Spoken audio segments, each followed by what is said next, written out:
สวัสดีครับสวัสดีพ่อแม่พี่น้องกองปลายสู่ปู่สุคนพี่น้องยินดีต้อนรับพี่น้องสู่ปู่สุคนพี่น้องเป็นจังไดเนาะพี่น้องหลังจากที่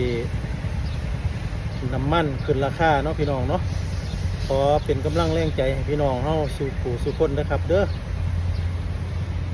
ขอให้ผ่านวิกฤตไปด้วยดีพี่น้องช่วงนี้ยังกับแพงไว้เบิดเนาะครับเนาะผมก็บ่ได้เข้ามาเฮ็ดคลิปปันใดพี่น้องบ่ค่อยมีเวลา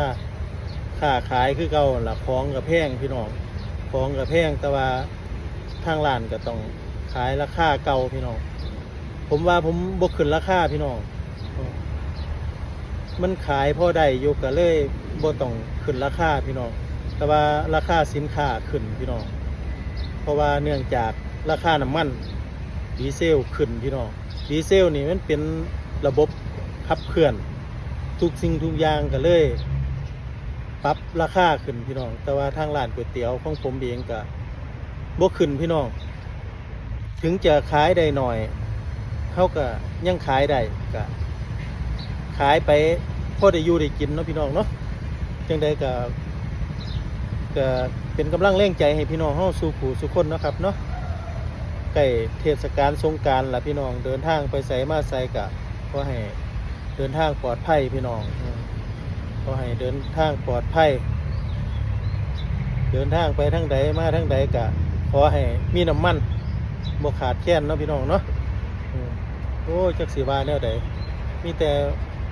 ตนเป็นที่พึ่งของตนพี่น้องเฮาไปอาศัยคนอื่นบ่ได้ดอกเฮาต้องอาศัยตัวของเฮาเองพี่น้องตัวผมก็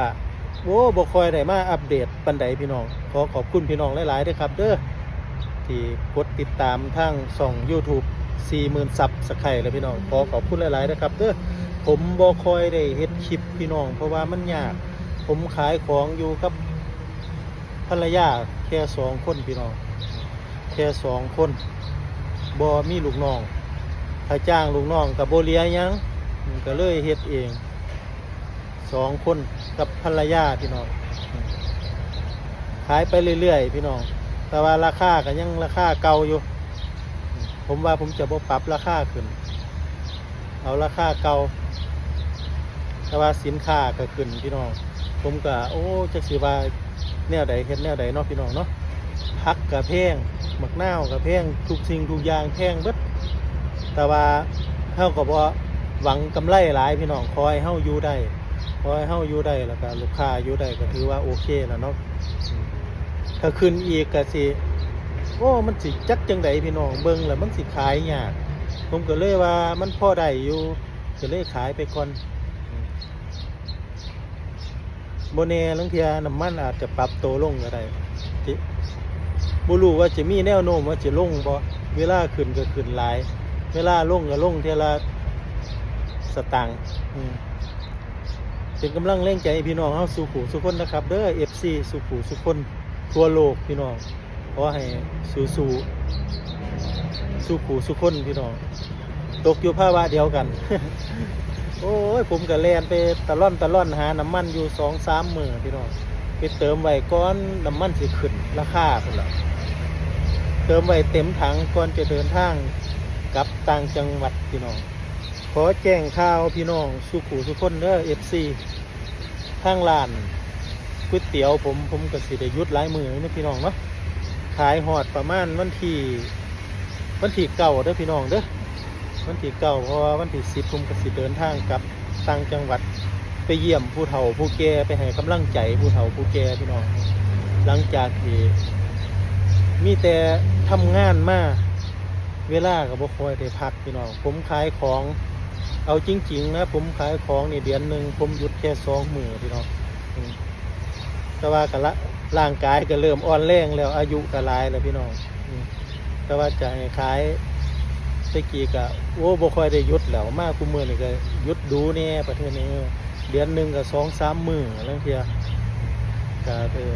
ถือโอกาสเทศกาลหยุดยาวพี่น้องสงกรานต์พี่น้องท่านใดได้เดินทางก็ขอให้เดินทางปลอดภัยพี่น้องท่านใดที่บ่ได้เดินทางเนาะพี่น้องเนาะยังอยู่กรุงเทพอยู่ก็ขอให้ สุขภาพร่างกายแข็งแรงพี่น้องขอให้พี่น้องเฮามีแต่ความสุขใกล้เทศกาลสงกรานต์แล้วพี่น้องบ้าอำนาจก็สิไปเยี่ยมพี่เยี่ยมน้องพี่น้องโดนๆได้กลับบ้านไปหาแม่หาญาติพี่น้องพ่อเพิ่นบ่ได้อยู่นำแล้วล่ะพ่อผมเสียแล้วพ่อผมเสียได้4 ปีแล้วพี่น้องตั้งแต่ก่อนพุ่นล่ะแต่ก่อนผมไปไต้หวันพุ่นล่ะกลับมาอยู่ไทยก็3 ปีละอายุหากินกันไปพี่น้องดิ้นรนกันไปชีวิตบ่สิ้นก็ต้องดิ้นกันไปบาอำนาจขอเป็นกำลังแรงใจให้พี่น้องเฮาสู่ผู้สุคนนะพี่น้องเนาะเอามาฝากพี่ตอนน้องซ้ำนี่ล่ะพี่น้องมานั่งเล่นอยู่สวนนี่เก่าละอากาศมันร้อนพี่น้องเอ้ยอากาศร้อนครับว่าท่านได้ฮอดเดือนเมษาอยู่ยังมีหน้าอยู่ก็ร้อนครับเอามาฝากพี่น้องซ้ำนี่เนาะพี่น้องเนาะมาทักทายพูดคุยขายของก็เริ่มซิเงียบๆแล้วพี่น้องตั้งแต่มีผลกระทบการสู้รบแล้วก็มีน้ำมันปรับราคาขึ้นก็สิเบิ่งเงียบๆแน่ไปหน่อยนึงได้อยู่แต่ว่าก็ได้หน่อยลงบ่เป็นหยังก็ยังดีก็ยังดีถือว่าได้อยู่เป็นกำลังแรงใจพี่น้องเฮาสู่ขู่สู่คนนะครับเนาะไปละพี่น้องขอให้พี่น้องเฮาโชคดีสู่ขู่สู่คนเดินทางไปไสมาไสก็ขอให้ปลอดภัยร่ำรวยเงินทองสวัสดีครับ